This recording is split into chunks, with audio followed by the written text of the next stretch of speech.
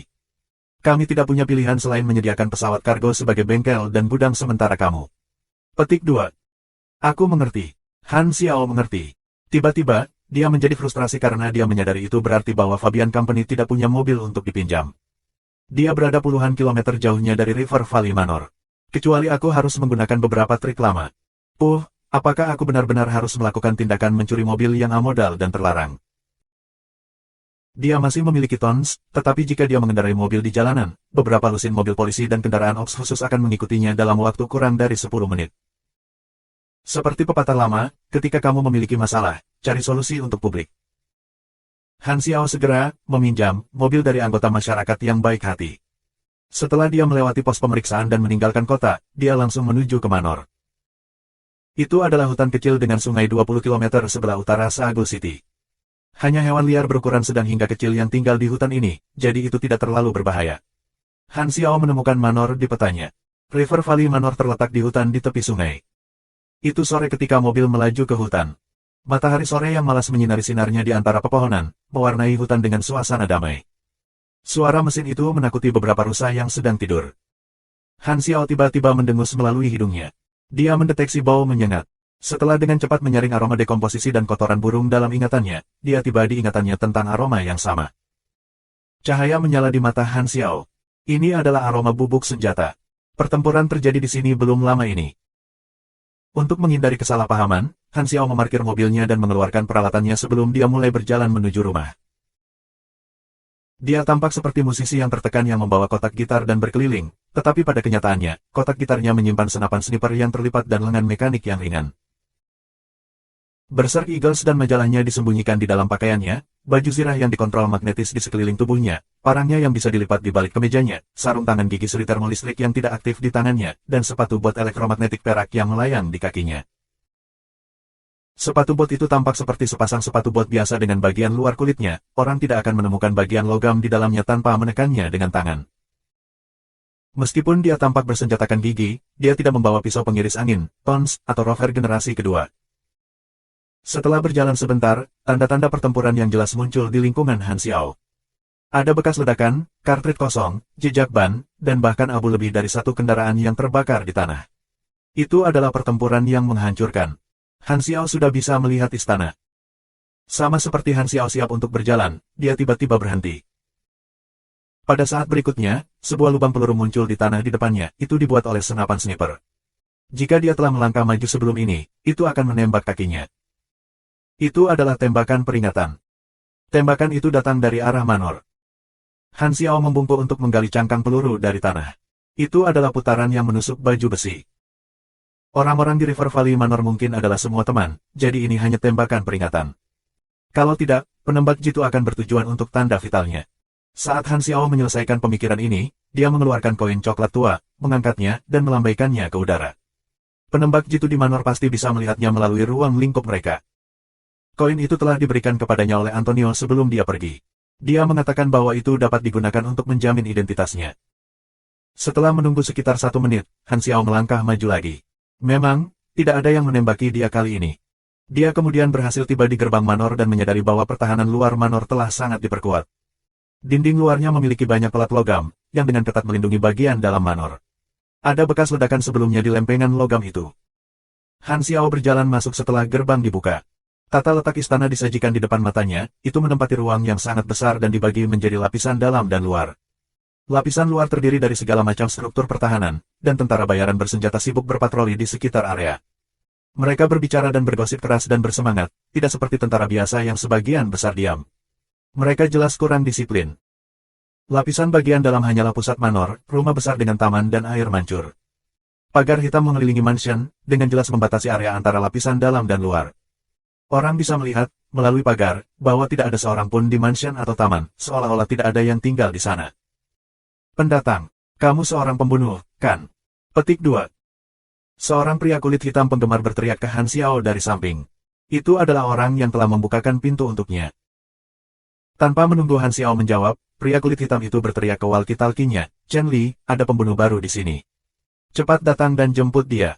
Petik 2. Tunggu aku. Aku akan ke sana sebentar lagi. Seseorang bersumpah di sisi lain walkie-talkie. Tentara bayaran bernama Chen Li segera tiba di depan gerbang.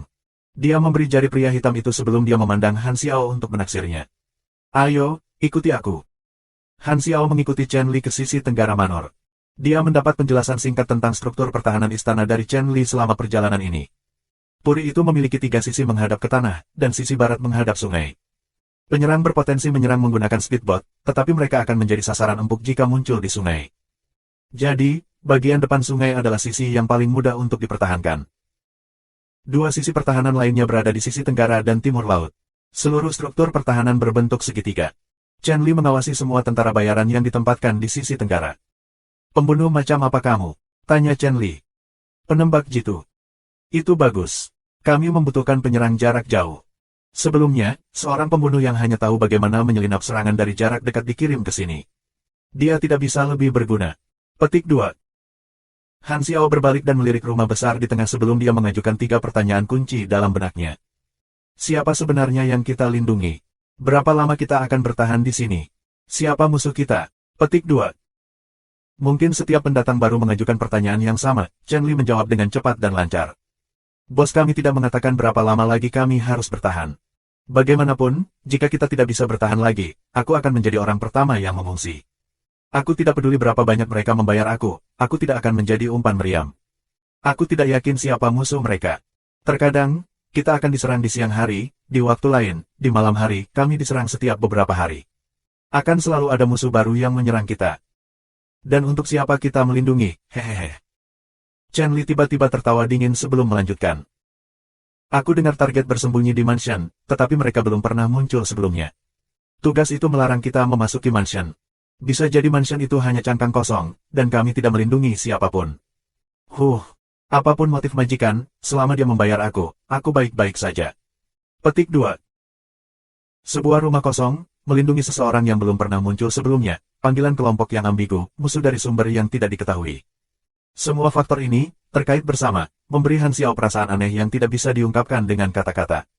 Dia merasakan kabut tebal menutupi seluruh situasi ini. "Ngomong-ngomong, kamu pembunuh level berapa? Gelap atau hantu?" Chen Li bertanya tanpa berpikir. "Bapak, hitam, tingkat kalajengking." Petik 2. Chen Li menyentakkan kepalanya dan tampak agak terkejut. "Kalajengking, kenapa kamu ada di sini? Hanya pembunuh tingkat gelap ke atas yang akan menerima panggilan. Kamu tidak berkualitas, kan?"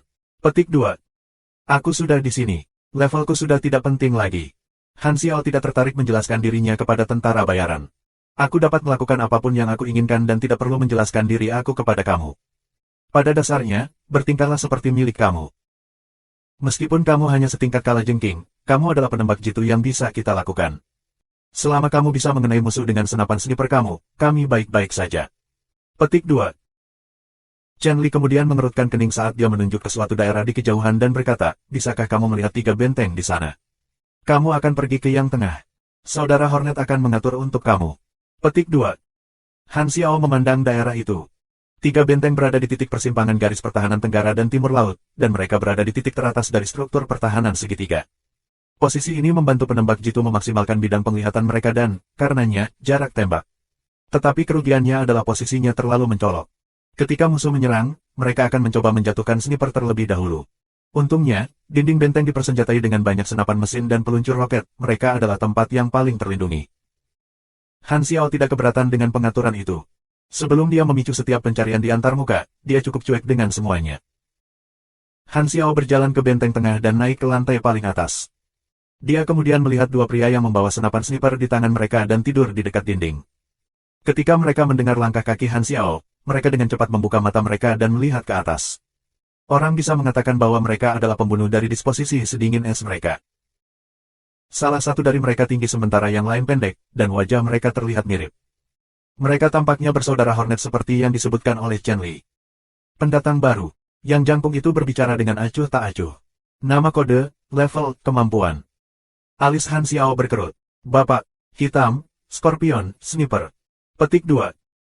Apa yang dilakukan seorang pemula tingkat Scorpion di sini? Pria jangkung itu mengerutkan kening, dan dia menjadi tidak sabar. Pergi ke benteng kiri dan jadilah asisten penembak jitu, kamu akan bertanggung jawab untuk menjatuhkan semua kentang goreng kecil yang lolos dari tembakan kita. Bisakah kamu menangani tugas sederhana seperti ini? Petik 2. Tentu, Han Xiao mengangguk. Lelaki pendek itu hanya meliriknya sebelum kembali tidur. Tampaknya dia sombong dan tidak tertarik berbicara dengannya. Hanya selusin menit di Manor, dan Han Xiao telah pindah ke 3 lokasi berbeda. Dia tidak punya pilihan selain berjalan menuju benteng kiri. Ini adalah area yang dia pimpin, yang berarti bahwa tugasnya adalah membantu saudara Hornet. Sudah ada seseorang di benteng kiri, seorang pembunuh dengan janggut besar. Dia memandang Han Xiao dari atas ke bawah, dan setelah Han Xiao memperkenalkan dirinya, dia memotong jalannya.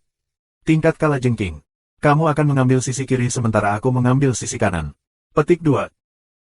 Sisi kiri memiliki bidang visi yang paling terbatas, dan karena itu adalah pekerjaan yang paling mudah. Pembunuh berjanggut tidak percaya kemampuannya, yang normal. Han Xiao tidak memikirkannya lagi. Dia baik-baik saja dengan merawat daerahnya sendiri. Garis bawah garis bawah garis bawah. Kamu memicu pencarian rantai, call up perlindungan. Ringkasan quest, pertama, jangan menyelidiki identitas target perlindungan, kedua, jangan tinggalkan posting kamu, ketiga, jangan biarkan musuh menyusup ke istana, sebagainya, cobalah yang terbaik untuk menjadi berguna. Petik 2. Petunjuk, ini adalah pencarian berantai, silakan bertindak sesuai dengan instruksi. Babak pertama, kalahkan gelombang musuh pertama. Hadiah babak pertama, 20.000 EXP. Penyebab lain kegagalan quest, 1. Entry tidak sah ke mansion, 2. Meninggalkan puri selama lebih dari 2 jam. Tanda pisah tanda pisah tanda pisah. Pencarian berantai. Menarik, Han Xiao berpikir dalam hati. Pencarian rantai adalah jenis pencarian di mana pemain harus menyelesaikan persyaratan pencarian sebelumnya sebelum mereka akan menerima persyaratan berikutnya. Kesulitan dan hadiah akan semakin tinggi setiap putaran. Setelah menyelesaikan semua putaran dalam rantai, pemain akan menerima hadiah tambahan. Quest rantai biasanya jauh lebih membosankan daripada pencarian normal. Aku akan melihat hadiah untuk ronde berikutnya dari pencarian sebelum aku memutuskan untuk melanjutkan atau tidak. Jika tidak bagus, aku hanya akan mundur dari sini, Han Xiao berpikir. Dia tidak merasa bahwa dia harus menyelesaikan pencarian apapun yang terjadi, dia hanya akan melanjutkan jika hadiahnya cukup tinggi. Setelah berkeliaran di sekitar Manor selama beberapa jam, ia menguraikan alokasi tenaga kerja di tempat itu. Para tentara bayaran dipersenjatai dengan senjata api dan kendaraan berat. Ada juga superhumans di sekitar. Mekanik bertugas memperbaiki peralatan, menyediakan amunisi, dan memperbaiki struktur pertahanan. Pembunuh adalah kekuatan yang lebih elit. Dengan mengobrol santai dengan orang-orang di sana, Han Xiao mengetahui bahwa mereka telah ditempatkan di sana selama lebih dari 10 hari. Personel yang lebih cakap, seperti Hornet Brothers, Chen Li, Volcano, dan Moonlight, telah membuat reputasi mereka dikenal di tempat itu. Langit perlahan gelap. Daun tersapu lembut oleh angin malam di hutan malam, membuat suara sirene. Aliran air abadi mengalir di sungai. Seluruh adegan itu agak damai. Suara mesin yang mendekat segera memecah ketenangan di hutan. Oh Ditempatkan di posisi sniper benteng, Han Xiao melihat melalui ruang lingkupnya. Ada banyak lampu di hutan yang jauh dengan cepat mendekati Manor. Para tentara bayaran mulai berteriak, mendorong satu sama lain untuk segera kembali ke pos mereka untuk bersiap-siap untuk pertempuran yang akan datang. Langkah kaki yang terkonsentrasi terdengar seperti kacang polong yang digoreng. Han Xiao merentangkan lengannya, dan suara ayam jantan terdengar di senapannya. Dia juga mempersiapkan diri. Inilah gelombang pertama. Hanya dengan melihat lampu depan, Han Xiao mengetahui komposisi militer musuh, semua kendaraan lapis baja, dan mereka mendekat dengan cepat. Pasukan bersenjatakan senjata berat berlari mendekat.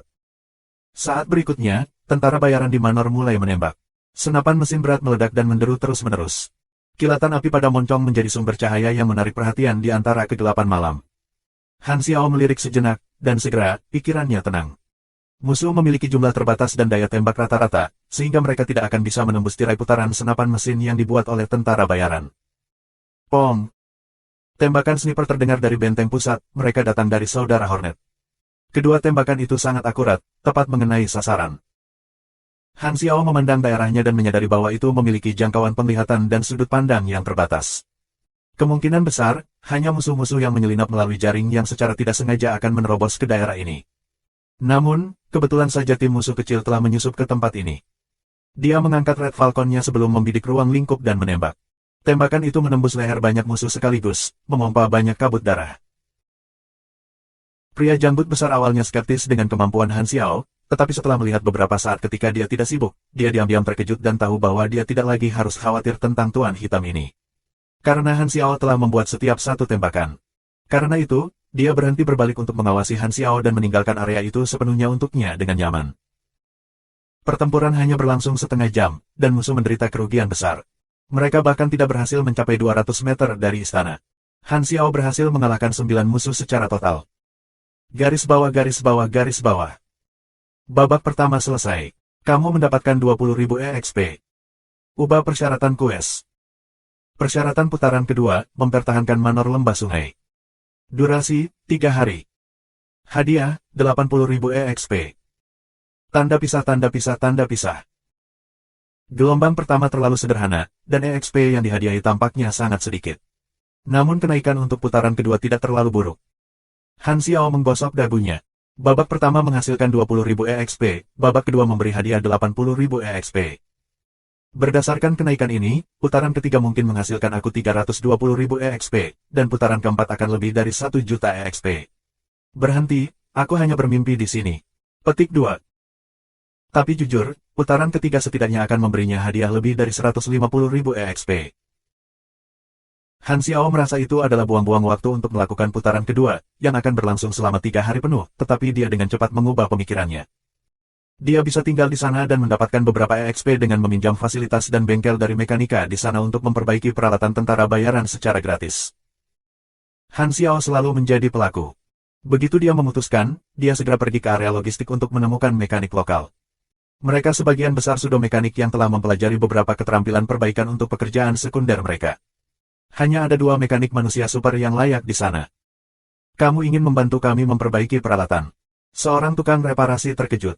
Kamu mekanik. Han Xiao mulai membuktikan dirinya secara langsung melalui tindakan. Dia mengambil pistol di meja kerja dan membongkar hanya dalam beberapa gerakan sebelum dia mengumpulkannya dengan cepat, seperti sedang melakukan sihir. Seluruh proses mengalir dengan lancar, berlangsung kurang dari 2 detik. Dia bukan lagi pendatang baru di organisasi kriminal yang membutuhkan waktu 40 detik untuk merakit pistol. Dengan efek tambahan dari berbagai keterampilannya, kemampuannya dalam membuat dan merakit mesin telah mencapai tingkat yang melebihi orang biasa. Kelompok tukang reparasi menyetujui permintaan Han Xiao tanpa ragu-ragu, mereka bahkan sedikit ingin menyambutnya. Pekerjaan perbaikan itu suram dan melelahkan, dan mereka bahkan tidak mendapatkan bayaran tambahan untuk itu. Ketika seseorang secara tak terduga ingin mengambil pekerjaan yang sulit ini, mereka terlalu bersemangat untuk menyerahkan semua pekerjaan ke mekanik yang sah ini yang muncul entah dari mana. Sebelum fajar, Chen Li berjalan ke area logistik sambil membawa senapan mesin manja. Dia mencari seorang mekanik yang dia kenal untuk memperbaiki senjatanya.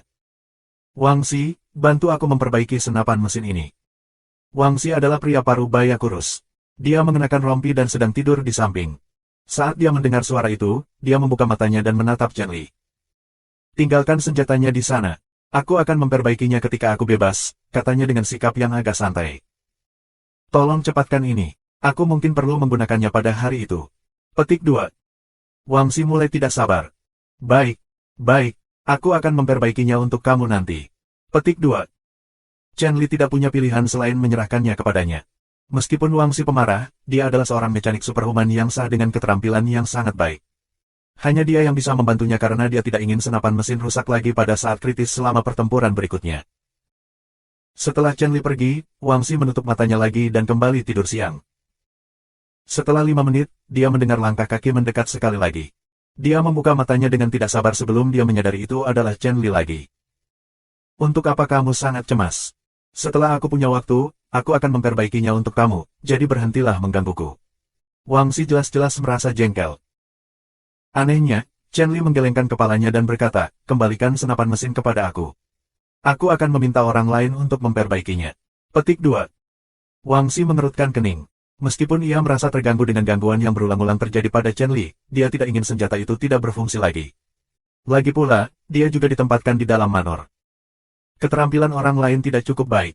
Begitu matahari terbit, aku akan memperbaikinya untukmu, oke? Jawabnya. Namun, Chen Li bersikeras ingin memiliki senapan mesinnya kembali. Tidak apa-apa. Keterampilan orang lain lebih baik daripada keahlianmu. Petik 2. Wang Xi langsung geram dengan komentar itu. Semua orang tahu orang lain di bidang logistik kecil seperti ini. Mekanik lainnya bahkan tidak sebaik dia, apalagi sekelompok tukang reparasi.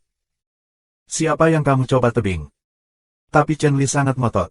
Wang Xi tidak punya pilihan selain mengembalikan senjatanya. Ketika dia melihat bahwa Chen Li sedang berjalan ke sisi lain dari area logistik, dia berunding sejenak sebelum memutuskan untuk mengikuti di belakang. Dia ingin melihat siapa mekanik ini, yang seharusnya lebih baik darinya. Ketika dia tiba di tempat kejadian, Wang Xi terkejut dengan apa yang dia lihat, sekelompok tukang kelas bawah berkerumun di sekitar seorang pria berkulit hitam, dan mereka menatapnya dengan penuh perhatian dengan ekspresi takjub, iri, dan ingin tahu. Wang Xi tercengang setelah dia melihat pria itu dengan benar.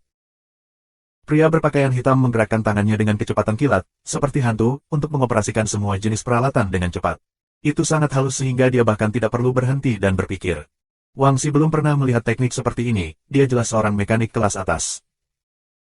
Awalnya, para tukang hanya memiliki pola pikir untuk mendorong pekerjaan perbaikan mereka ke Han Xiao sehingga mereka bisa santai. Tetapi ketika Han Xiao memulai proses perbaikannya, tekniknya, yang sangat cepat, dengan cepat menarik semua perhatian mereka. Mereka mabuk hanya dengan melihatnya dan ingin mencatat setiap langkahnya. Banyak detail dari teknik ini sangat inspiratif bagi mereka. Jika mereka memiliki antarmuka, pesan follow akan muncul. Garis bawah garis bawah garis bawah. Kamu mendapatkan wawasan dari mengamati mesin perbaikan Han Xiao LV34. Kecakapan memperbaiki keterampilan meningkat. Tanda pisah tanda pisah tanda pisah. Mekanik lainnya, yang memiliki standar yang sama dengan Wang Xi, juga mengamati Han Xiao dengan pandangan obsesi. Bagi Wang Xi, teknik Han Xiao tanpa cacat, tepatnya, standarnya tidak cukup tinggi untuk melihat kekurangan dalam teknik Han Xiao. Dia merasa agak putus asa dan ingin pergi, tetapi dia tidak bisa membuat dirinya melakukannya. Dia tidak bisa menahan keinginan untuk tetap di sana dan terus menonton pekerjaan perbaikan Han Xiao. Dia sangat bertentangan. Han Xiao asyik dengan pekerjaan perbaikannya dan tidak peduli dengan apa yang dipikirkan orang lain di sekitarnya. Akibatnya, XP-nya meningkat dengan cepat. Efek dari Meticulous Repair LV1 jauh lebih baik daripada keterampilan perbaikan biasa, mereka bukan keterampilan dari kelas yang sama. Senjata dan mesin yang lebih mendasar dapat diperbaiki dengan cepat dan mudah. Han Xiao bahkan bisa lebih efisien jika bukan karena kurangnya peralatan yang lebih baik. Selama 3 hari berikutnya, selain beristirahat di antaranya, Han Xiao terus terlibat dalam pertempuran dan perbaikan. 4 gelombang musuh menyerang manor dalam periode waktu ini melalui berbagai metode, termasuk serangan speedboat, serangan kendaraan lapis baja, dan serangan siluman. Satu kelompok musuh mengenakan pakaian katak dan mencoba menyusup ke tempat itu dengan menyelam melalui sungai di sisi barat. Mereka ditemukan dan dibunuh oleh penembak jitu. Serangan musuh berangsur-angsur meningkat. Han Xiao bisa merasakan, dengan kepandaiannya, bahwa para penjaga di manor tampaknya menjadi terlalu lemah untuk bertahan melawan serangan musuh. Banyak hari pertempuran intensitas tinggi terus-menerus mengambil korban jiwa, dan efek dari kelelahan mereka yang meletus-meletus. Akibatnya, kesalahan dan korban mulai muncul di medan perang. Perjuangan tentara bayaran tidak memiliki banyak dampak pada Han Xiao. Dia merasa nyaman dengan menangani area kecilnya dengan menembak jatuh semua musuh yang masuk ke dalamnya. Pada saat yang sama, ia menyadari bahwa ada lebih banyak ikan yang lolos dari jaring dan memasuki wilayahnya. Tampaknya saudara Hornet perlahan menunjukkan ketidakmampuan mereka dalam menangani serangan dengan intensitas seperti itu. 3 hari berlalu tanpa masalah. Ketika cahaya pertama muncul di langit, sebuah pesan segera dikirim ke antarmuka. Garis bawah garis bawah garis bawah garis bawah. Babak 2 lengkap. Kamu menerima 80.000 EXP. Tanda pisah tanda pisah tanda pisah. Tidak buruk, tetapi ronde ketiga mungkin akan menjadi sangat sulit. Han Xiao terbangun dari tidurnya. Dia telah menerima total 180.000 EXP dari menyelesaikan pencarian, bekerja pada mesin, dan membunuh musuh. Dia agak puas dengan efisiensinya. Garis bawah. Ubah persyaratan quest. Babak ketiga, bertahan melawan gelombang serangan berikutnya. Hadiah, 150.000 EXP. Tanda pisah. Han Xiao mengutuk, dia punya firasat buruk tentang ronde pencarian ini. Gelombang musuh berikutnya kemungkinan besar sangat kuat, dan ada kemungkinan 90% bahwa tentara bayaran tidak akan mampu bertahan melawan mereka. Boom! Itu adalah shower yang menggelegar. Langit gelap berulang kali terkoyak oleh garis-garis dan kilat yang menyilaukan. Hujan turun deras. Tirai hujan membatasi bidang pandang semua orang, yang pada gilirannya mengurangi akurasi pemotretan mereka. Tentara bayaran harus menutupi senjata dan peralatan dengan penutup tahan air terhadap badai kekerasan karena mereka tidak tahan air, dan mereka juga mengirim cadangan amunisi mereka ke daerah terlindung. Hujan deras membanjiri seluruh dunia, dan suaranya memenuhi telinga semua orang. Benteng-benteng itu dipenuhi air. Han Xiao menempatkan dirinya jauh dari jendela untuk menghindari basah kuyup. Dia melihat cuaca di luar dan mengerutkan kening. Cuaca mengerikan seperti itu jelas dihasilkan oleh sistem dengan sengaja. Aku yakin gelombang serangan berat berikutnya akan datang pada saat ini, jika tidak. Han Xiao hanya setengah jalan dari kalimatnya sebelum menghentikan pikiran itu. Bagaimana dia bisa bercanda seperti itu dan mengambil risiko ginseng sendiri? Oh Serangkaian suara mesin terdengar di tengah hujan. Musuh mendatangi mereka dengan ganas kali ini. Gerombolan kendaraan lapis baja melaju ke arah istana di tengah badai. Tetesan hujan yang tak terhitung jumlahnya menabrak baju besi logam dingin. Api! Para tentara bayaran di Manor berteriak dengan marah, dan suara senapan mesin dan peluncur granat mengikuti. Saat berikutnya, senjata yang lebih besar meletus dari iring-iringan musuh. Lebih dari beberapa rudal skala kecil mendarat di dinding luar Manor, yang meledakkan 2 senapan mesin dan penembak di sana. Sementara Han Xiao menembakkan senapannya, dia mendengar Chen Li dan pria hitam itu berteriak di atas walkie-talkie. Musuh memiliki peluncur roket, kita harus menghindar.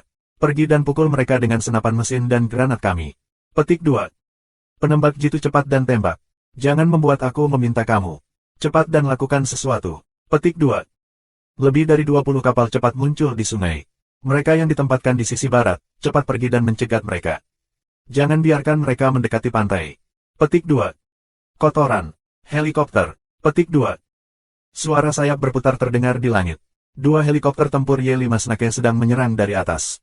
Kilat-kilat di langit gelap menyoroti fitur ganas helikopter. Penembak itu, yang mengenakan kacamata pelindung angin, mengendalikan sebuah kanon mesin kaliber 6 kaliber besar di sisi helikopter dan melepaskan daya tembakan yang mencengangkan. Ukuran putaran kanon hampir seperti rudal skala kecil. Kemampuan penetrasi dan daya rusaknya tidak tertandingi oleh putaran senapan mesin biasa. Mereka bahkan dipecat pada tingkat yang sangat tinggi. Dada. Putaran kanon kontinu terhubung untuk membentuk garis oranye dan menyapu Manor dari atas. Dinding pertahanan luar Manor kurang berguna melawan musuh dari langit. Jumlah korban tentara bayaran meningkat.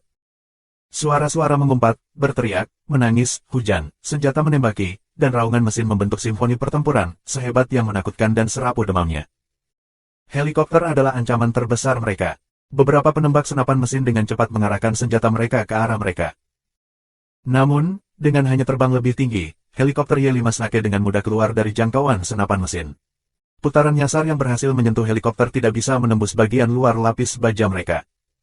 Penembak jitu. Bunuh pilotnya. Chen Li berteriak kesal. Kami akan menangani helikopter. Penembak jitu lainnya, pergi dan hentikan pasukan darat agar tidak masuk.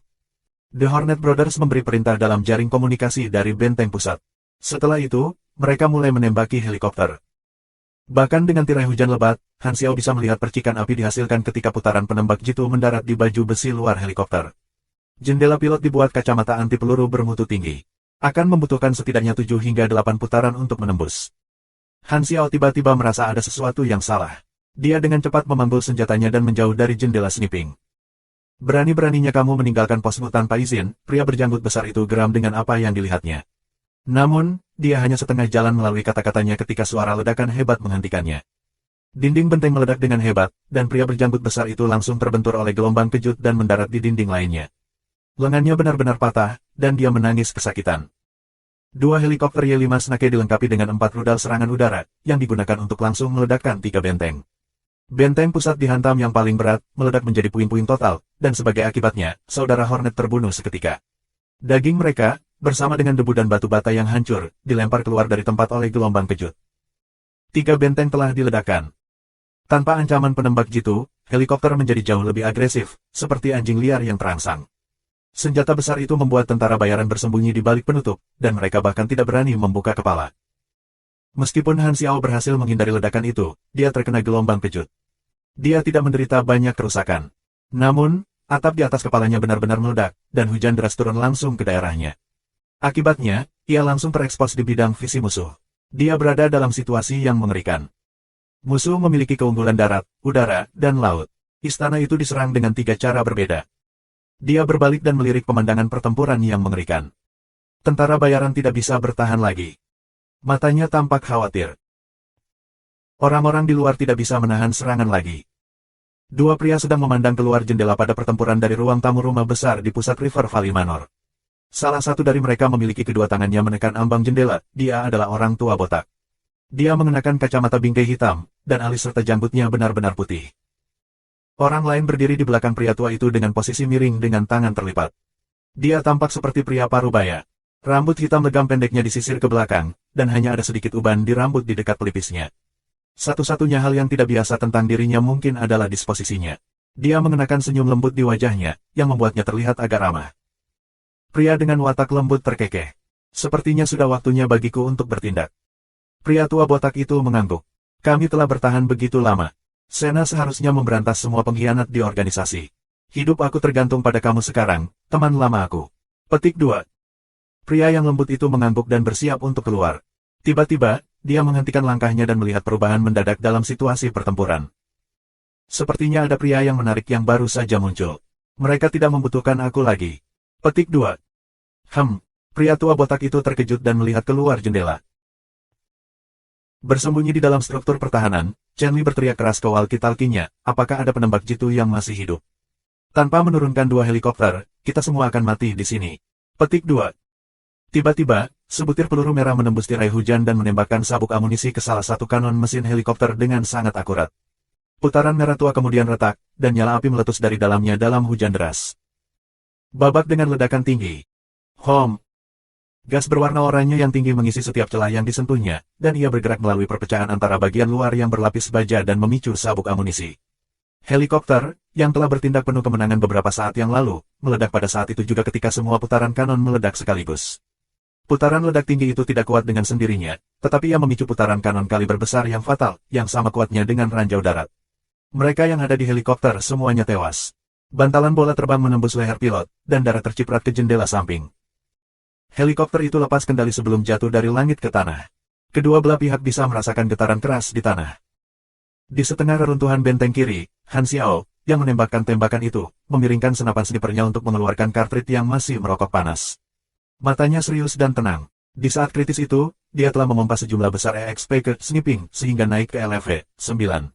Ini adalah alasan dia berhasil menembakkan peluru dengan akurasi seperti itu. Dia telah mengenai peluru kanon di sabuk amunisi helikopter dari sudut yang sangat tidak jelas. Namun, bidikan ini juga menimbulkan beberapa konsekuensi buruk. Helikopter Y-5 Snake lainnya mengarahkan semua daya tembaknya ke benteng kiri. Selain itu, pasukan darat musuh tahu bahwa helikopter adalah kartu truf mereka, karena itu, mereka semua bekerja sama dan menembaki benteng bersama. Sejumlah putaran mengerikan menghancurkan tirai hujan dan meledak di benteng kiri. Wajah pria berjanggut besar itu berubah pucat seperti hantu ketika dia berpikir dia akan diledakkan berkeping-keping. Bagaimana dia bisa berlari lebih cepat daripada putaran kanon dengan kedua kakinya yang pendek? Tepat di saat putus asa, dia tiba-tiba merasakan tangan besar mengangkatnya oleh tengkuknya dan kekuatan besar yang menyeretnya untuk melarikan diri dengan kecepatan kilat. Detik berikutnya, seluruh benteng kiri meledak menjadi reruntuhan. Jika itu sedetik sebelumnya, pria berjanggut besar akan hancur berkeping-keping. Setelah melarikan diri dari bahaya, pria berjanggut besar merasa kerahnya dilepaskan. Pantatnya mendarat tepat di tanah. Dia dengan cepat berbalik dan menatap orang yang menyelamatkannya. Melihat Han Xiao, yang berpakaian hitam, berdiri di tengah hujan lebat muncul di matanya. Pria jenggot besar tidak repot-repot mengucapkan terima kasih kepada Han Xiao karena menyelamatkan hidupnya sebelum dia bertanya dengan kaget, bagaimana kamu berlari begitu cepat? Karena aku bebas seperti angin. Pria janggut besar benar-benar tercengang. Omong kosong apa yang kamu bicarakan? Begitu Han Xiao selesai menyindir, kedua kakinya mendarat di tanah. Sepatu bot elektromagnetik hovernya kemudian menyala dengan cahaya biru gelap, dan gaya elektromagnetik meledak keluar dari mereka, menyebabkan Han Xiao meluncur dengan cepat saat dia meluncur di atas es. Dia bergerak lebih cepat daripada mobil, jadi, dengan 2 hingga 3 slide, dia mencapai bagian atas rakit tembok luar.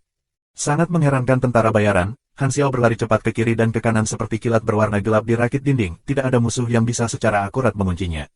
Dia menghindari semua tembakan musuh. Lihat keahlianku yang agung. Han Xiao mulai menembak sementara dia bergerak dengan kecepatan tinggi. Bidang penglihatan untuk menembak adalah beberapa kali lebih besar daripada di benteng kiri. Keahlian snipernya, yang baru saja mencapai LV-9, bisa mengendalikan seluruh medan perang. Gerakan yang diberikan oleh hoverboard mulus dan stabil, jadi Han Xiao tidak menghabiskan banyak upayanya mengendalikan sepatu bot itu. Kesulitan mengendalikan sepatu hanya setinggi sepatu skating elektronik komersial, oleh karena itu, gerakan kecepatan tinggi tidak mempengaruhi keakuratan bidikan Han Xiao secara signifikan. Putaran demi putaran ditembakkan ke musuh. Putaran ledakan tinggi, aim, flash, dan penetration bergiliran untuk ditembakkan dari senapan sniper. Peluru yang paling berguna selalu digunakan pada waktu dan tempat yang paling tepat. Misalnya, ketika sebuah kendaraan berusaha menembakkan granat ke salah satu senapan mesin milik bangsawan, sebuah peluru flash muncul pada waktu yang paling tepat dan membuat musuh menembak pada sudut yang salah. Garis bawah garis bawah garis bawah. Kamu sedang mengecam saat beraktivitas. Kamu mempelajari teknik memindahkan sniper 1/100. Tanda pisah tanda pisah tanda pisah. Memicu pembelajaran keterampilan baru. Mata Han Xiao cerah, keterampilan ini hanya bisa dipicu ketika keterampilan sniper di atas LV-8. Dia menembakkan beberapa tembakan lagi dan menyadari, ketika dia berhasil menembak target, dia mendapatkan poin kemajuan. Dia segera menjadi lebih antusias dalam menembak musuh. Han Xiao menghindari sebagian besar serangan dari musuh dengan bantuan sepatu bot yang melayang. Namun, musuh mengenali kemampuan kontrol area sebagai penembak jitu. Mereka akan mengalami banyak kesulitan untuk mengambil langkah berikutnya tanpa menjatuhkannya. Dengan demikian, Han Xiao segera merasakan antusiasme mereka yang kuat, dan dia sekali lagi menerima tembakan terkonsentrasi dari musuh. Tekanan pada dirinya meningkat tajam, dan dia sering ditembak oleh putaran nyasar. Dia tidak punya pilihan selain untuk melindungi tubuhnya dengan baju besi magnetnya. Helikopter Y-5 Snake terakhir berayun ke kiri dan kanan untuk mencegah Han Xiao memotong bagian vitalnya. Mesin kanon ditembakkan secara konsisten, menyebabkan banyak masalah bagi Han Xiao. Bahkan dengan baju besi magnet, itu menyakitkan baginya untuk mengambil beberapa putaran kanon. Lebih buruk lagi, putaran kanon memiliki efek pushback, yang sudah membuat Han Xiao kehilangan beberapa tembakannya. Baju besi di dadanya menerima 3 putaran kanon kaliber besar. Han Xiao merasakan dadanya mengencang, dia didorong beberapa meter ke belakang dan hampir jatuh dari rakit dinding. Namun, kerusakan itu tidak signifikan baginya, jumlah HP-nya saat ini lebih dari 2000, dan dengan bantuan baju besi yang dapat ditarik, ia bisa menderita melalui kerusakan yang jauh lebih besar. Pada saat ini, tentara bayaran di Manor mulai melawan dan secara aktif melengkapi taktik pertempuran Han Xiao. Oi, penembak jitu, berhenti melamun. Terus bertarung seperti sebelumnya, kami akan berkoordinasi dengan serangan kamu. Teriak Chen Li di perangkat komunikasi.